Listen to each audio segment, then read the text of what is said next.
Il futuro del Pio XII di Misurina è appeso a un filo. L'esito dell'incontro fra la Regione del Veneto e l'Opera Diocesana di Parma, annunciato per la prossima settimana, dirà se il percorso istituzionale intrapreso potrà rappresentare la svolta per il centro di cura dei problemi respiratori gravi in alta quota. Ci fa piacere che ci sia un congelamento della procedura di chiusura.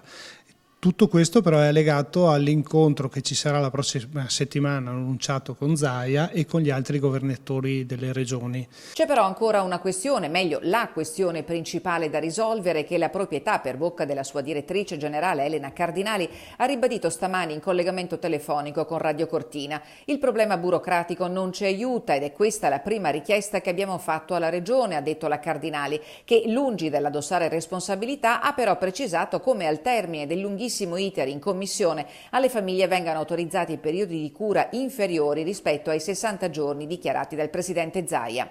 Noi abbiamo la risposta scientifica ai problemi respiratori gravi in età infantile, ha chiosato la Cardinali. Chiediamo di normare e di non discriminare il diritto di scelta delle famiglie, che è quanto chiedono anche i sindacati. Di fronte alla possibilità di curare, come diceva l'assessore alla sanità, anche all'interno dell'ULSS con terapie invasive i bambini, che costa meno perché costa meno che dover rimborsare l'ULSS 1 che paga poi le degenze al Pio XII, quelle impegnative non vengono più avvallate. Ecco spiegato il calo vertiginoso degli accessi che impone alla proprietà la restituzione di un terzo del budget erogato dalla Regione.